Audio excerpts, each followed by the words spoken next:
নমস্কার বন্ধুরা, welcome to মায়ের হেসেল। আমি সুতপা, মায়ের হেসেলে আপনাদের সবাইকে স্বাগত জানাচ্ছি। ক্রিসমাসের মরশুমে আমি আমার ছোট্ট বন্ধুদের জন্য একটা রেসিপি নিয়ে হাজির হয়েছি। রেসিপিটি হলো চিকেন শাসলিক। তাহলে চলুন দেখে নিই আমার এই চিকেন শাসলিক বানাতে গেলে কী কী লাগছে। সবার প্রথম আমি এখানে বোনলেস চিকেন 300 গ্রাম পরিষ্কার করে নিয়েছি।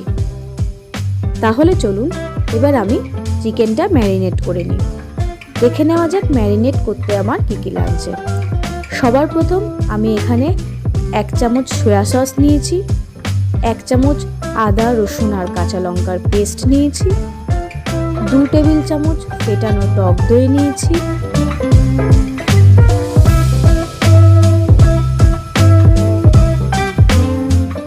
আর 1/2 টেবিল চামচ নুন, 1 টেবিল চামচ তন্দুরি মশলা, 2 টেবিল চামচ সাদা তেল নিয়েছি, 1/2 টেবিল চামচ লাল লঙ্কার গুঁড়ো, 1 টেবিল চামচ টমেটো সস, আর অল্প গরম মশলা আর 1 টেবিল চামচ গোলমরিচ দিয়ে আমি চিকেনটা খুব ভালো করে ম্যারিনেট করে 30 মিনিটের জন্য ঢেকে রেখে দেব।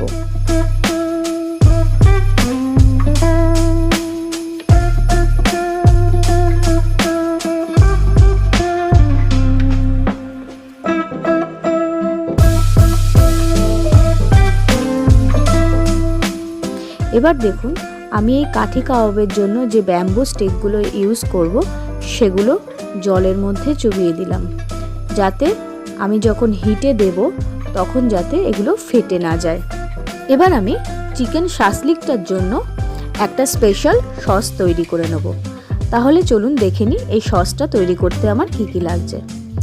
আমি এখানে একটা ছোট বাটির মধ্যে 2 চামচ সয়া সস নিয়েছি, তার সঙ্গে 1/2 চামচ চিনির গুঁড়ো নিয়েছি। আপনারা এখানে নর্মাল চিনিও ব্যবহার করতে পারেন। আর আমি 1 চামচ সয়াবিন অয়েল নিয়েছি। এটা নিয়ে আমি খুব ভালো করে একসঙ্গে মিশিয়ে নেব।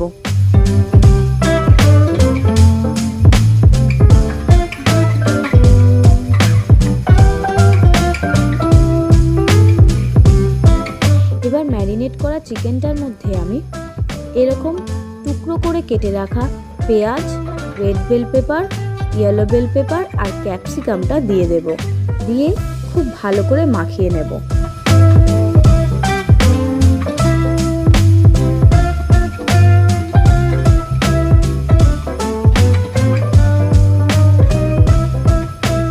এবার আমি স্টিকটা নিয়ে এর মধ্যে ঠিক এইভাবে একটা করে ক্যাপসিকাম, একটা করে বেল পেপার আর একটা করে অনিয়ন আর একটা করে ম্যারিনেট করা চিকেন দিয়ে সবকটা স্টিক রেডি করে নেব।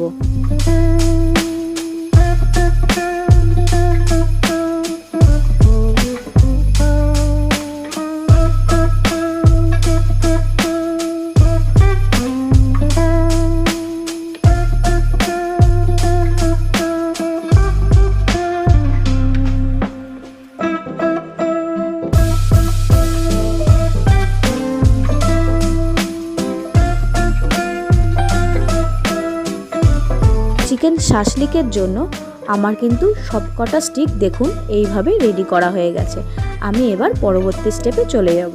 এবার আমি গ্যাসের ওপর একটা তাওয়া বসিয়ে তাওয়াটাকে বেশ কিছুক্ষণ ধরে খুব ভালো করে গরম করে নিয়েছি। এবার গ্যাসের ফ্লেমটা আস্তে করে দিয়ে আমি তাওয়াটাতে খুব ভালো করে তেল ব্রাশ করে নিয়েছি। তাওয়াটা খুব ভালো করে গরম হয়ে গেলে আমি রেডি করে রাখা চিকেন শাসলিকের স্টিকগুলো এবার তাওয়ার উপর সুন্দর করে সাজিয়ে দেব।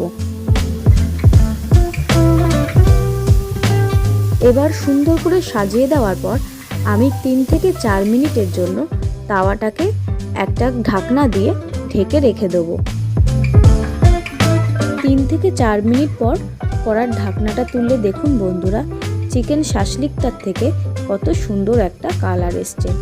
এবার আমি এর ওপর যে স্পেশাল সসটা তৈরি করে রেখেছিলাম সেটা ঠিক এইভাবে ব্রাশ করে দেব। এর ফলে এই চিকেনটার ওপর একটা পোড়া পোড়া আস্তরণ পড়বে, যেটা খেতে খুবই টেস্ট হবে। আমি কিন্তু আর এই তাওয়াটাতে ঢাকা দেব না, তাতে খুব বেশি এই ক্যাপসিকাম বা পেঁয়াজটা সেদ্ধ হয়ে গেলে একদমই খেতে ভালো লাগবে না। এই রকমভাবে গ্যাসের ফ্লেমটা আস্তে করে দিয়ে আমি এই চিকেন শাসলিকগুলো তৈরি করে নেব। আর এই যে স্পেশাল সসটা তৈরি করে রেখেছিলাম সেটা ওপরে এরকম হালকা হালকাভাবে ব্রাশ করতে থাকবো। দেখুন বন্ধুরা, আমার কিন্তু চিকেন শাসলিকটা একদমই রেডি হয়ে গেছে। এইভাবে স্পেশাল সসটা ওপর থেকে দেওয়ার ফলে কত সুন্দর একটা রেস্টুরেন্টের মতো কালারও এসছে। আর একটু আমি গ্যাসের ফ্লেমটা আস্তে করে দিয়ে আরও কিছুক্ষণ এইভাবেই আমি তাওয়ার মধ্যে এগুলো রেখে দেব।